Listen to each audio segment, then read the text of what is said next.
right, let's get started. Hello, everyone. Hope you're doing fine. Let's get the show on the road.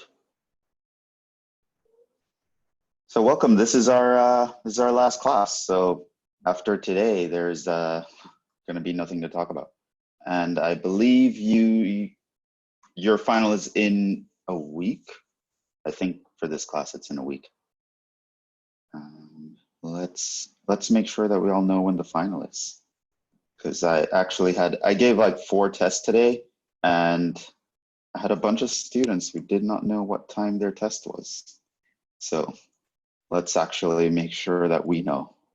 Pulling up the calendar here just to double check.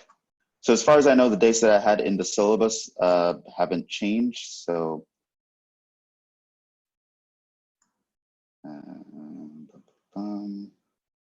but I'm going also directly to the Fordham website just to make sure. Yeah, so Wednesday, May 6th at 1:30. And the protocol is going to be very similar to what we've been doing for the last test. So make sure a few of you, well, I haven't gotten a chance to actually look at anything in detail yet, but just based on some emails that I've been seeing.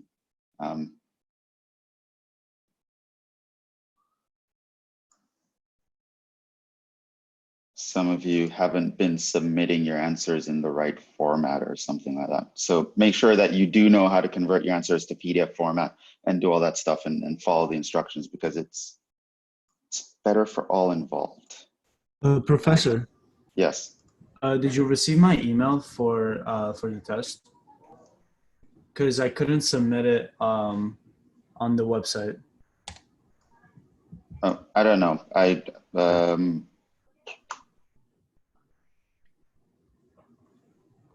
I sent out the pictures for the test. Okay, well, you weren't supposed to send anything in pictures.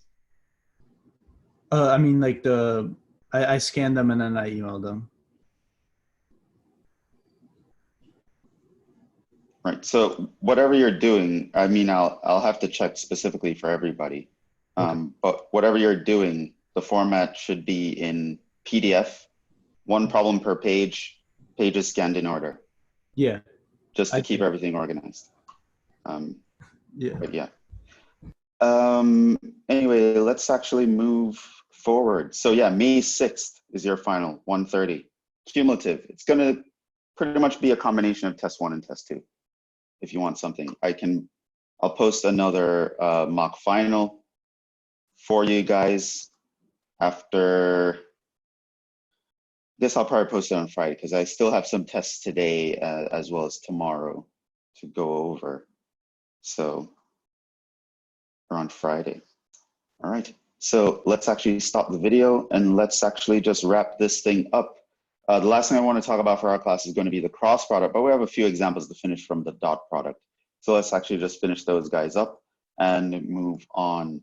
So we spoke about a lot of motivation yesterday, but when it came down to it, what you had to remember about the dot product is pretty much in these 2 boxes right here. Okay, so that's a definition of what a dot product is. You have 2 vectors, A and B. They have to, of course, have the same dimensions, so the same number of coordinates. And you take the product of corresponding coordinates and you add them together. Okay, so this number is very important in finding the angle between 2 vectors, but it has a lot of good uses in its own right. So for example, by using the fact that we know how to use it to find angle between vectors, we get this little neat equation here, which also tells us the fact that, I think I put it in a box over here, that if A and B are orthogonal, then the dot product would be 0. That's another sum that you want to remember, this double highlighted box over here. And that was just something I actually asked that on the test, just actually describe in terms of a dot product what it means for A and B to be orthogonal, and you just had to write down that equation, and you get a point for that. We'll talk about the other question in the problem that I'm referring to in the next section. The dot product is a scalar. When it gives you the 0 scalar, that means your theta is like pi over 2 or some odd multiple thereof. And so that tells you that the vectors that you are looking at, they are orthogonal. And remember, orthogonal is just a fancy word for perpendicular. These are some dot products that these are some properties that the dot product obeys. And yeah, now we just did some examples just using the definition. Now let's actually finish up some examples, and so we can get to the next one. But pretty much what's in these two boxes is what you need to remember, as well as what's in this double highlighted box over here. So moving on. Right. So let's move on to this. Here are two three-dimensional vectors. Show that they're orthogonal. So you want to show something's orthogonal. We know that the dot product can tell us about if things are orthogonal. So what we can do here, let's make sure this tablet is woken up. Oh, there we go. What we can do is just find the dot product, 1, 3, 5, dot, and you always write the dot. Let's do that again. Must write this.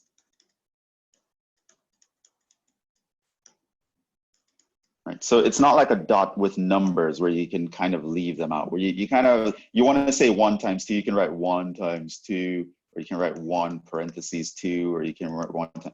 When it comes to vectors, the notation is very important and it's very peculiar. Putting an X here instead of a dot actually means something. And just putting two vectors beside each other without anything in between them is actually meaningless. So it's actually very important that you include the dot here. So you take the dot product, and it's just product of corresponding components. So I take the 1 times the minus 5, plus the 3 times the 0, plus the 5 times the 1. And you'll realize that that gives you minus 5 plus 5. That gives you 0. And then by the box that we have up here, we know that if the dot product equals 0, then it means that the vectors are orthogonal. And so, yeah, so once you get 0, this means the vectors are orthogonal.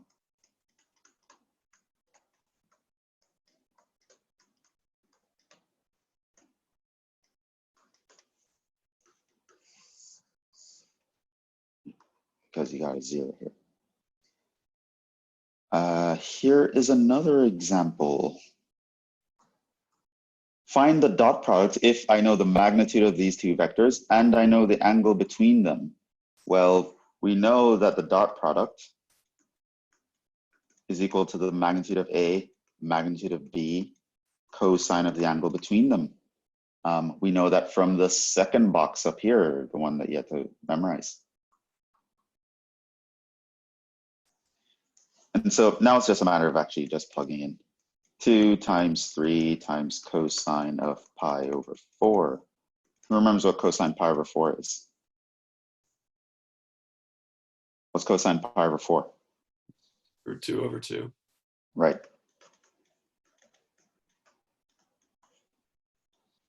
Right, there we go. So that's what the value of the dot product is. Now, there is, like I mentioned yesterday, there is some meaning to this scalar. But at this point, you don't need to know what it is. What you really need to know is that 1, that scalar is useful in helping you find the angle between the vectors. Here we actually already know it. But 2, if the scalar is actually 0, that's the important thing. That actually tells you something right away. You don't really have to worry about the interpretation of this beyond that for this class. Probably not even for the next class either, actually, when you come to think about it. It'll be a while before you have to worry about what does that really mean that the dot product is 3 times radical 2. Now, this is a problem. It's a little cute problem, but it's kind of, I want to do it because it kind of illustrates something that I'm going to mention in the next section. So here's I have a vector that's non-zero, so these two aren't both 0. So it's a A1 comma A2. Find a non-zero vector B that's orthogonal to A, right? That is, we want B such that if I take A dot B, the result is 0. So this means I want, say, A1 comma A2 dot B1 comma B2 to be equal to 0. This means I want A1 B1 plus A2 B2 to equal to 0. Okay, now you don't know what A1 and A2 are, and at this point, you actually don't have enough to know what B1 and B2 are either, because it's even if I pretend that the A's are constants, you have 2 unknowns here and only 1 equation. But here's a very nice, elegant solution. What we can do is just set these guys, set the B1 to be the A2 or the opposites. So you kind of have these guys playing against each other. So if you set B1 equals something like minus A2, just make that one negative and set B2 equals A1, what you'll realize is that you would have minus A1 A2 plus A2 A1, and that will give you 0, right? So because we weren't required to find a particular vector, just as find any non-zero vector. This one will work. I just randomly picked numbers that's going to actually work out in our favor here. And I didn't go too far off. Technically here I could have put like minus 2A2 and 2A1, or minus pi A2 and pi A1, or I could put like EA2 and minus EA1. Like there is an infinite number of choices that I could have chosen here because we only have 1 equation and 2 variables. But this one is sort of aesthetic in some sense. Just reverse the order of the components and make one negative, right? So B equals A2, A1 does the job. Now, I kind of did that example to kind of illustrate some that I'm going to mention in the next section. So this doesn't have a name. I don't think it's not, it's just something that you can notice and a pattern you can take advantage of. But let's just say we've chosen the aesthetic solution. So later on in the next section, I'm going to mention, oh, in this situation, we can do the aesthetic solution. I'm really referring to something like this. Just having the coordinates of the guy you know play against each other in this guy you have to choose, and just conveniently distributing signs and moving things around to actually get a result that you want. So it's going to be very similar to this, except it's going to be 3 coordinates in play. So we're going to have the A1, A2, and A3, and a B1, B2, and B3. And we just want to know that we can choose coordinates that will get us to a 0 result without really too much trouble. Now, this is actually something nice, but I think it's okay for us to skip it. It's a nice application of dot products here, and it's super important in physics, but I don't think it's worth for us to do. You'll definitely do it in the next class as well. And heck, what I'm talking about now, you'll do in the next class too. But this will give you guys a head start. But the main guy I wanted to talk about today is the cross product, right? So this is going to be the last topic we're going to talk about. So once you know about this, which there was a problem like this in the bonus for your test 2, you can expect this as up to this material here to be the last thing you'll have to know for the final.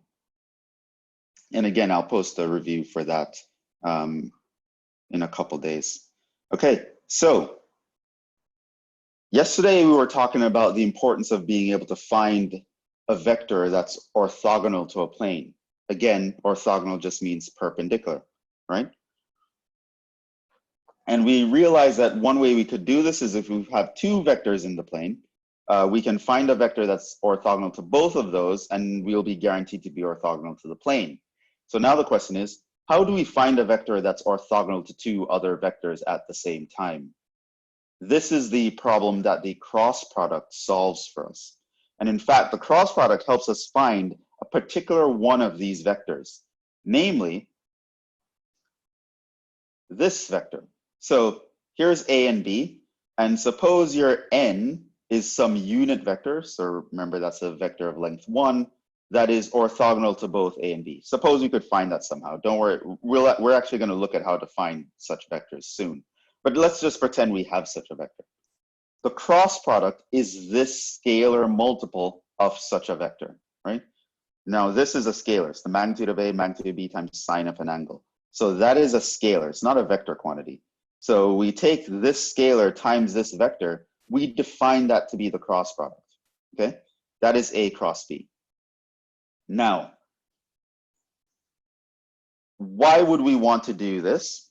You can check out this link here for some, if you want some kind of aesthetic reasons for why we might want to choose this. But it turns out that this scalar is actually going to be a result of an aesthetic solution that we apply later on as well. So how do you see right off the bat that this is supposed to be like some magnitude times sine theta?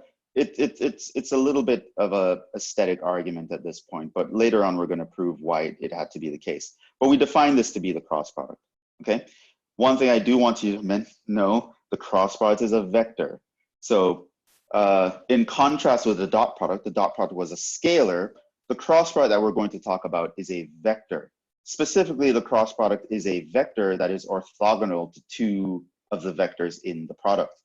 And specifically, also speaking, this here, you'll also notice that that should look very similar. Yesterday when we were talking about finding areas in the dot product up here, see this guy here, AB sine theta, he actually shows up in the definition of the cross product. And that's because of how the cross product behaves. So let me say in words specifically what the cross product is. It is a vector. So the cross product of two vectors A and B, we write it as A cross B. And yes, it's very important for you to write the cross all the time. And it is very different from writing a dot. In fact, a cross product is a vector, while putting A dot B gives a scalar. Okay? But the cross product is this. It is a vector that is orthogonal to both A and B. And at the same time, its magnitude is the area of the parallelogram formed by the two vectors.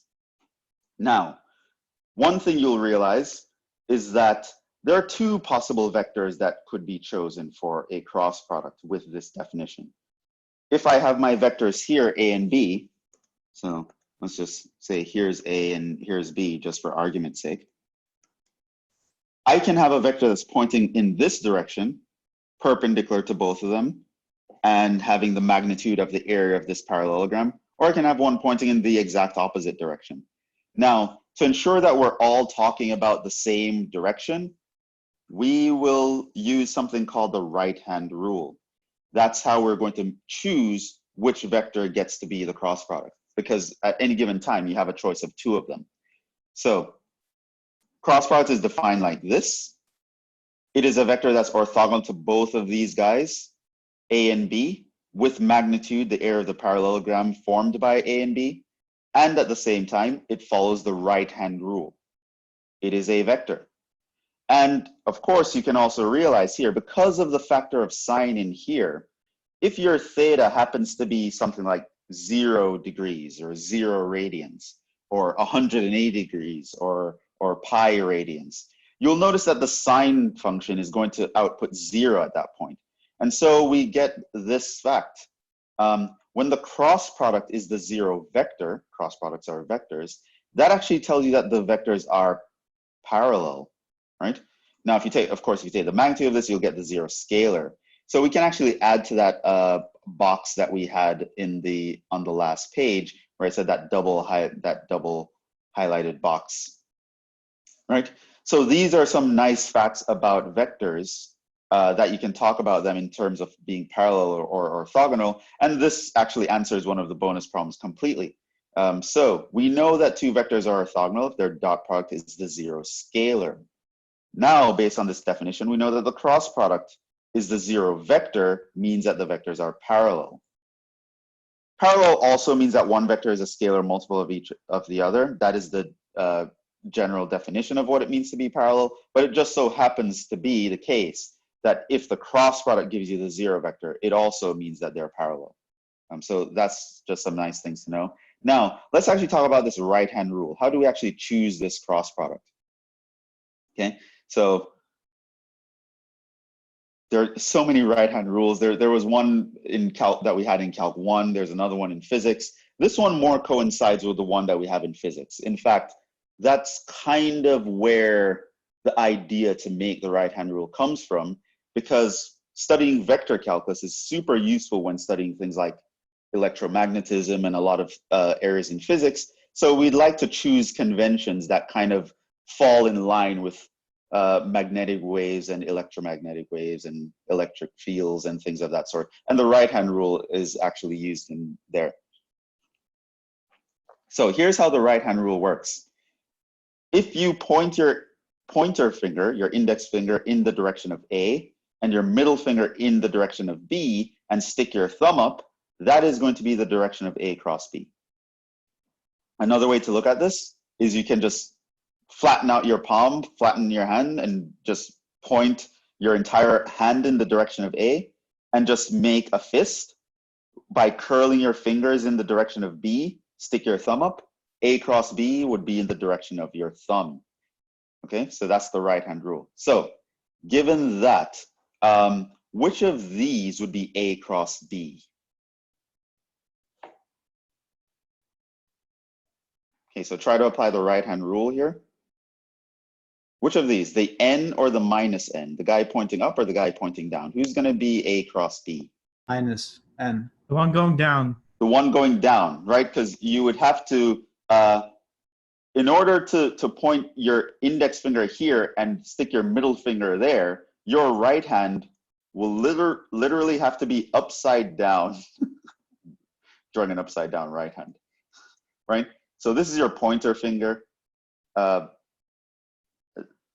That should actually be the other way. trying to draw a right hand upside down and backwards is not easy. But hopefully you guys can kind of see. You point your finger here. To get your pointer finger to be like that and your middle finger to point in this direction, your right hand actually needs to be upside down. So this guy here, the bottom one, is actually A cross B. Now, of course, it stands to reason that the top one, is negative A cross B. Okay? And by the way, by the right-hand rule, notice that that would be equal to B cross A, right? Because if I point my pointer finger here, stick my middle finger out, and stick my thumb up on my right hand, that would be B cross A. And so one thing I want you to notice here from this is that A cross B is actually the negative of B cross A. Now that is important because that tells you that the cross product is not commutative. It actually does matter what order you take the product in. There are some other properties that we have. So I actually mentioned that here in this double highlighted box. The order of the cross product matters. So don't think that A cross B and B cross A are the same thing. The dot product is commutative, but not the cross product. Okay, so that's how the cross product is chosen. So this picture here shows the full definition of the cross product.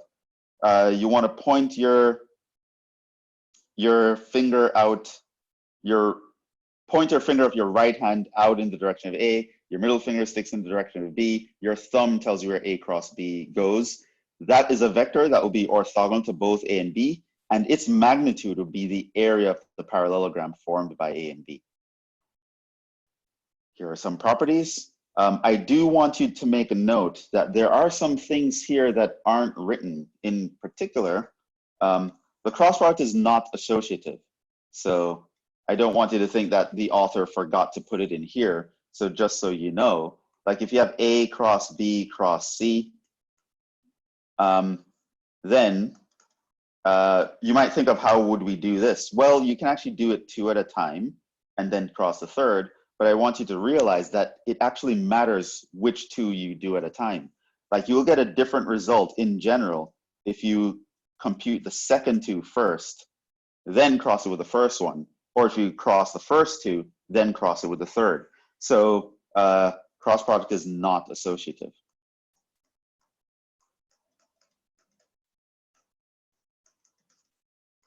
So you have to be very careful with this product. Okay. Now, what I want to talk about is actually how do we actually get to a cross product? How do we actually compute one? That's the next thing I want to talk about here. And the first thing we can do to actually figure out how to actually compute a cross product, and by that I mean component wise, like what are the coordinates? Like if I know A, B, the coordinates of A and B, can I know specifically what the coordinates are to get to a cross product? Well, one thing you can do to derive this, there are a couple ways to derive this.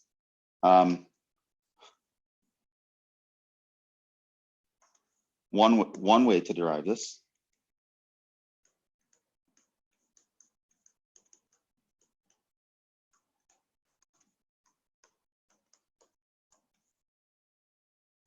is to set some variable c. Let's say it's equal to c1, c2, c3, and you know that this guy here is going to be a1, a2, a3. This guy here is going to be b1, b2, b3. And so, by the way, because you know that this guy should be orthogonal to both, then this means that if I take a dot c, I should get 0. And if I take b dot c, I should get 0. Then here you'd get a bunch of things. You get a1 c1 plus a2 c2 plus a3 c3. And over here you get b1 c1 plus b2 c2 plus b3 c3. And you can try to solve this system of equations here for C1, C2, C3. You will notice, because we have 3 unknowns and only 2 equations, you will not be able to find a unique solution to this system of equations. However, the aesthetic solution that I mentioned from before can get us to the actual answer of the cross product. But that's kind of weird to actually define the cross product that way, because this is just like it would appear to outsiders to be a random choice. Like different people could make different choices and get this to work out. So that's not really a nice way to actually do it. There's actually a nice way to actually derive what a cross product is using these standard basis vectors, using I, J, and K. And what you can do here is just figure out that the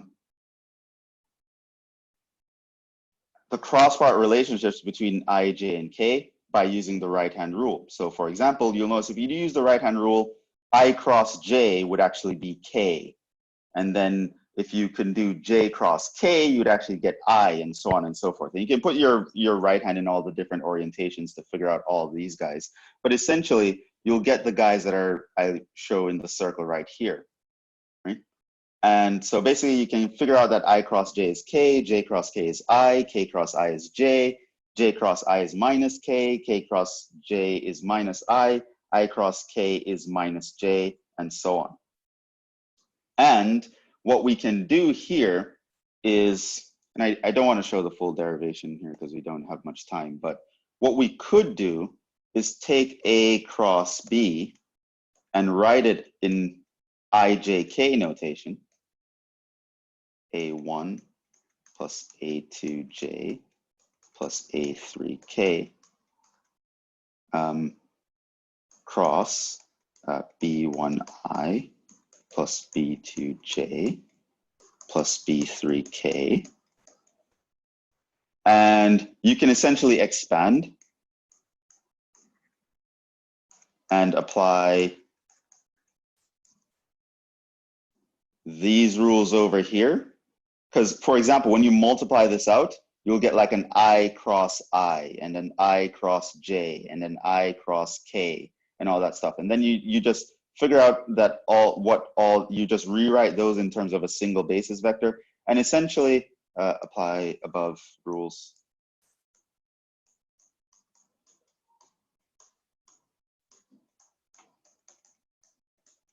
And you can actually figure out what the cross product is from that scenario.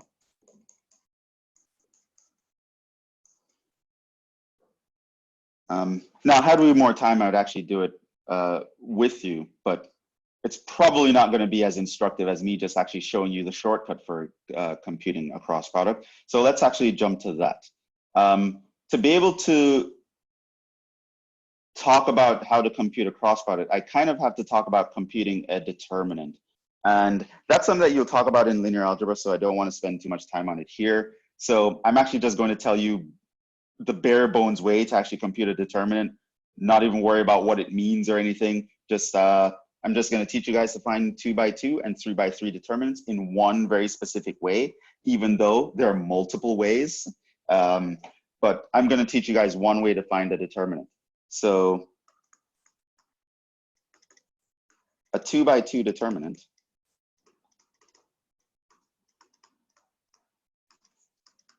is a number, and here's the notation for the number. You write them in a rectangular array, you draw 2 straight lines over them, right? So A, B, and C, and D can be numbers. And the 2x2 determinant is defined to be this times this, A times D, minus this times this, B times C. Now, it turns out that if you think of A, comma B, and C, comma D as a parallelogram, this expression would actually give you the area of the parallelogram. That's why it's going to show up here with the definition of the cross product. Now, here's another definition. A 3x3 determinant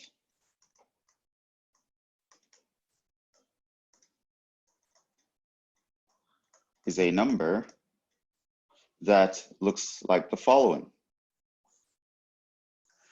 So let's say we have A, B, C, and 3x3 refers to the number of rows and columns. So we have 3 rows and 3 columns, A, B, C, D, E, F, G, H, I.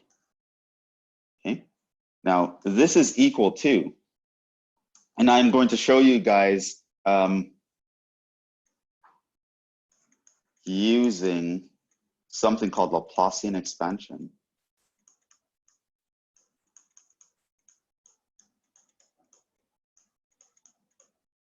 Along the first row. Okay, so here's how that guy works. And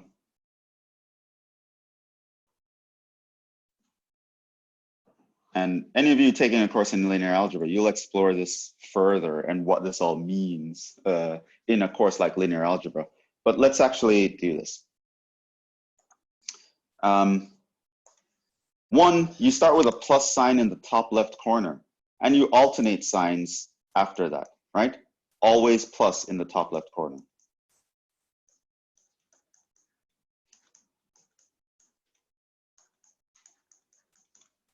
Okay, so now we're expanding along the first row. And while doing so, I'm going to have these signs in mind. So there's going to be a plus, a minus, and a plus. Okay, now,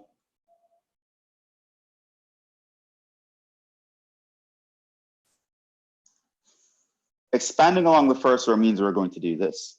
I'm going to put plus A, minus B, plus C. And besides those, I'm going to put some 2x2 determinants.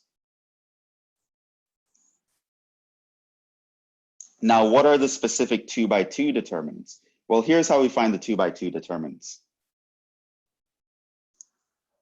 So here we have A, B, C, D, E, F, G, H, I. So when you're focused on the A part, you're going to block out everything in its row and its column. See the guy that remains here? That is the 2x2 determinant we want. We're going to put it over here. E, F, H, I. Then we're going to do it again. A, B, C, D, E, F, G, H, I. Focusing on the B. Block out everyone in his row and his column. See this 2x2 determinant over here? That's the guy you put here. D, F, G, I. And we're going to do this again. So A, B, C, D, E, F, G, H, I. When I'm focusing on the C guy, block out everyone in his row and his column. The guy that's left over here, I'm going to put it in that guy. So this is DEGH. Now, eventually, you do a few of these, you'll get good enough at this to actually do it in your head, and we'll actually do it later on. And so here's what it would mean. So remember what these guys mean. Cross product, you take cross multiply these, EI minus FH. So this is A times EI minus FH minus B times DI minus GF or FG plus C times DH minus EG. And that guy is called a determinant, okay? So let me do some concrete examples. Example, what is the determinant 1, 2, 3, 4? Well, it's 1 times 4 minus 2 times 3. It's 4 minus 6. That is the number minus 2, okay? Another example. What if I were to do 1, 1, minus 1, 0, 3, 1, 1, 2, 1? That determinant, okay? So what we're going to do, focus on the first row. Now, in general, you can focus on any row or column, but I don't want to be too cumbersome here in the few minutes we have left. So I'll just always do the first row, okay? So we're going to focus on that. What are we going to have? We're going to have plus 1 times some 2 by 2 determinant, minus 1 times some 2 by 2 determinant, plus a minus 1 times some 2 by 2 determinant. What 2 by 2 determinant? Well, for the first one, block out everyone in his row and his column. So I'm going to block out everyone here and there, and then write what's left over. So 3, so this would be 3, 1, 2, 1. Then go to the middle, block out everyone in that row and that column. We would have 0, 1, 1, 1. Go to the last guy, block out everyone in that row and that column. We would have 0, 3, 1, 2. So this would be 3 minus 2, minus 0 minus 1, minus 0 minus 3. So in other words, this is 1 plus 1, and that looks like a plus 3. So this determinant is 5. Okay. And those are determinants. Now, when it comes to a cross product, now with this, we can create a mnemonic for computing the cross product. Namely, suppose A is equal to A1, A2, A3, and B is equal to B1, B2, B3. Then we can define A cross B to be this particular 3 by 3 determinant. The basis vectors I, j, k run along the first row. I put the numbers A1, A2, A3 along the second row, put B1, B2, B3 along the third row, and then I compute this determinant. We can define it to be that. And we compute it the same way that we compute the determinants up here. So let's do an example of that. I think we have one way down here. Okay.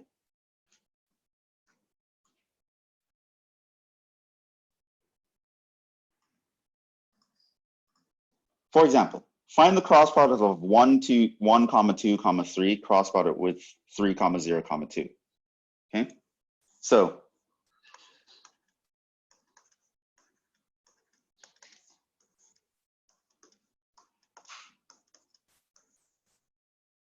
I would list A across the second row here and B across the components of B across the last row.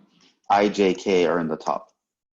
Now, we are going to expand along the first row. So I know we're going to have a plus I, a minus J, and then a plus K because of.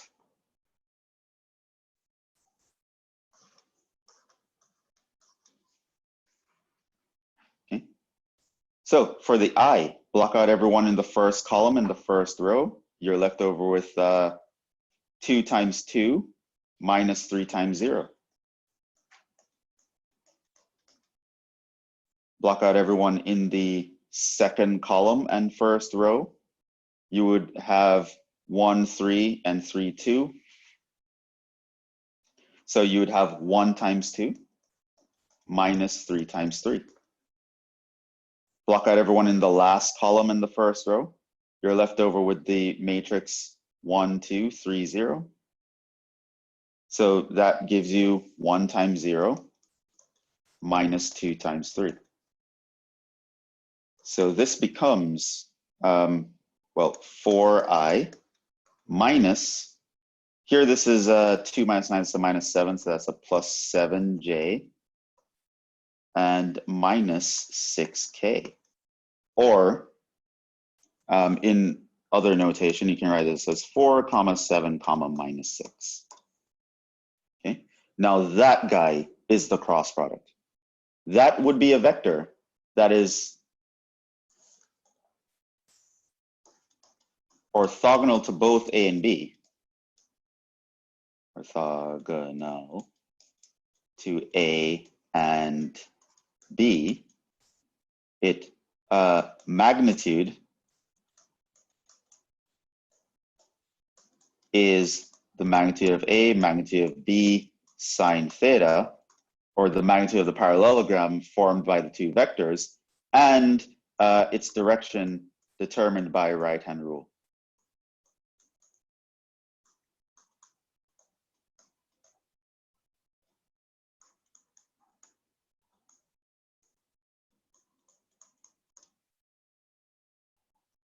And this, it's a mnemonic that has you remember something that you could derive by direct calculations, where all of this information is built in. So that's why we know that this vector has all those properties, because we really use a bunch of rules that we force to obey the right-hand rule and force to obey all the properties of a cross product to even come up with this in the first place. So that's how you can actually compute a cross product. And so now that actually answers another problem in the bonus problem for your second test, like how to actually compute a cross product. So given two vectors, doing this kind of calculation, what you can do is you can actually find a vector that is orthogonal to both, obeys the right-hand rule, and has a magnitude that is equal to the area of the parallelogram formed by the two vectors. And that's pretty much what I wanted you guys to know. I mean, I have some other examples here, but it's again, it's just kind of us using concepts that I've spoken about before. So for example, if I have a plane here,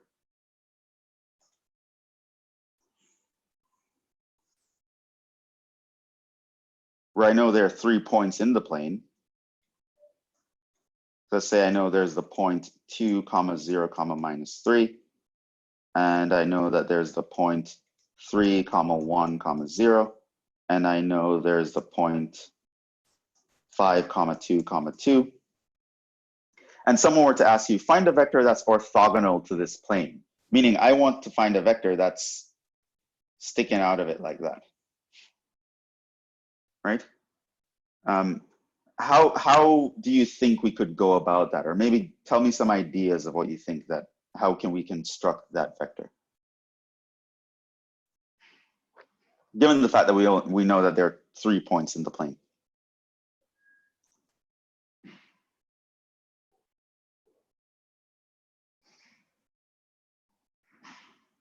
This is where you guys chime in. I want to make sure you haven't fallen asleep on me because I've been talking for a while.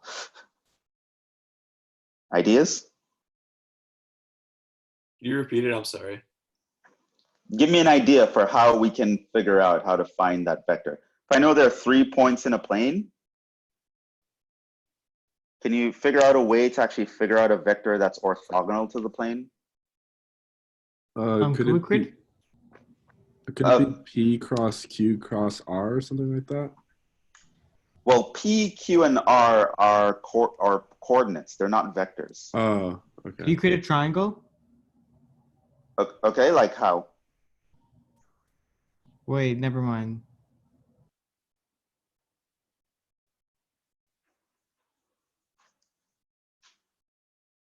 Remember, you can cross product vectors. So if you're thinking that, oh, we can figure this out by crossing two guys, which is what we've been talking about the whole time, you would be correct in thinking, oh, well, if I had two vectors in the plane, I could actually figure out that vector, right? So those are the lines in which you should be thinking. But let's say this is our starting point. We start off with 3 points in the plane. I just know 3 coordinates. This might sound like outlandish or dumb, but could you say that like a plane is made out of like infinite or a certain amount of vectors?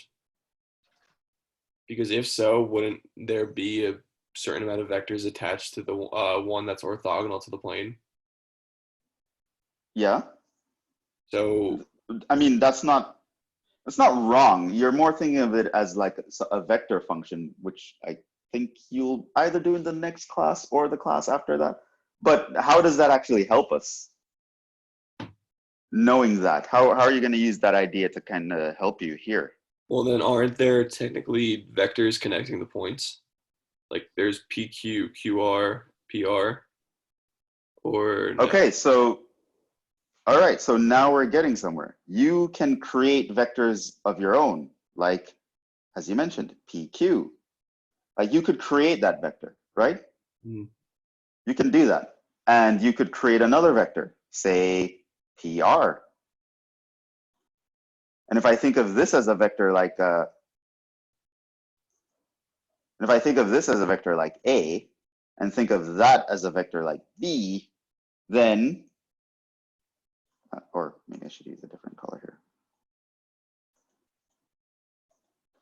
Then I can cross product them to find something that's perpendicular to both of them, which is going to be A cross B.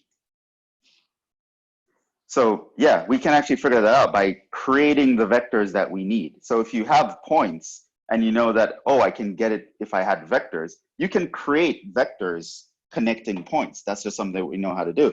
How do we do that? So if I wanted to create PQ and I want to create PR, and I know ultimately we want PQ cross PR, which we'll get to later, but how do we find the PQ and the PR in the first place? How do you find the vector that connects those points?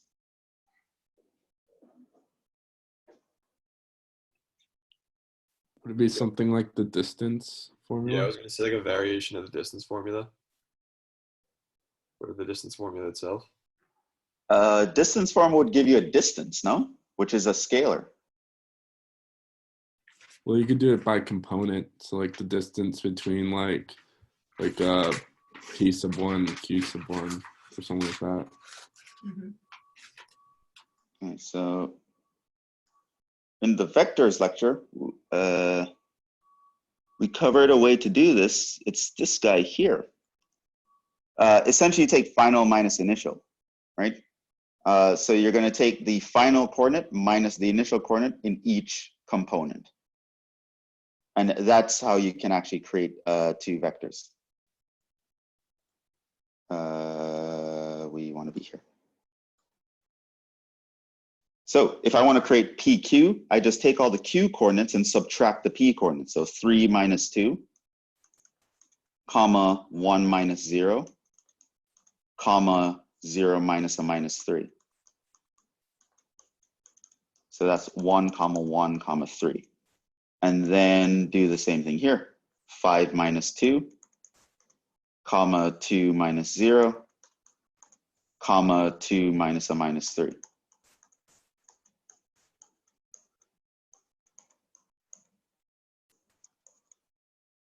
So those are the vectors. That's how we can create vectors from points, final minus initial.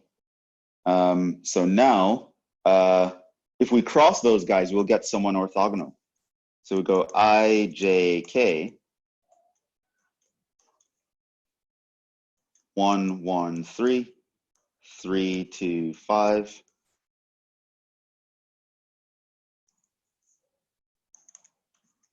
And we can create this vector. And so in the I component, block out everyone in the first column in the first row.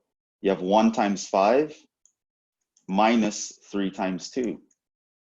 You're going to have a negative in the middle. Block out everyone in the second column, and so block out everyone in the second column and the first row. So you'll have a 1 times 5 minus a 3 times 3. I don't know why I did that now.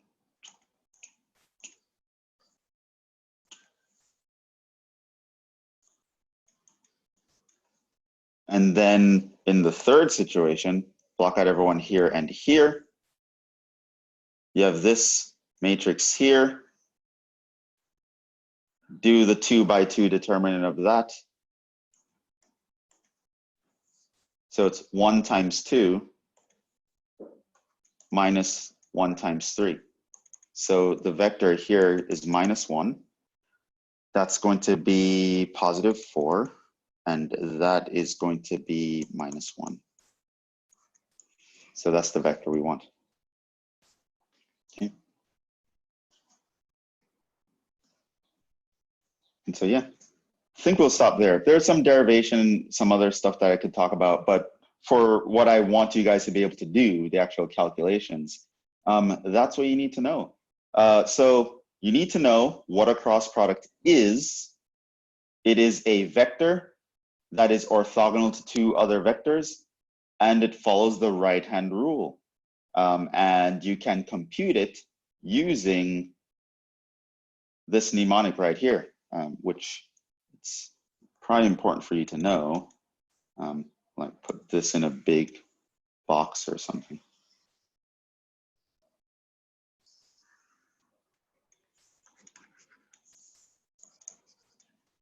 I mean, and have you guys seen determinants before, or is this like totally new? I I've seen it before. Pretty new. You've seen it? Or Yeah. Okay. All right, so if it's totally new, then it might be like, what the hell is going on? Like, I would totally understand that. And just doing a bunch of practice will actually get you there, really. Like once you start, if you start doing them a lot, you'll be able to do it in your head without even having to scratch things out. You'll kind of just, your eyes will know where to look after a while. So yeah, you can even just like make some vectors up. Like there are no wrong answers. You can go like, okay, just make up an answer. Like, and of course, make the numbers small so you don't take forever. Like, oh, 1 comma minus 2, 0, cross product with 4 comma 1 comma minus 1, or whatever, right? Just do that, and then actually practice doing cross products. After a while, you realize that you get pretty good at it. And if you want to check that you're actually doing it correctly, then let me show you something here.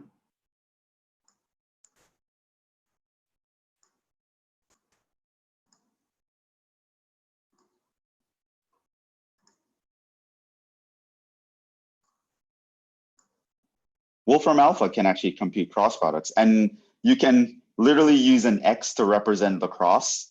So if you want to do that 1 minus 2 comma 0, you can put the angle brackets 1 minus 2 comma 0, and then put an X for cross, right? So X cross, and what was the other one? Let me look up what we did.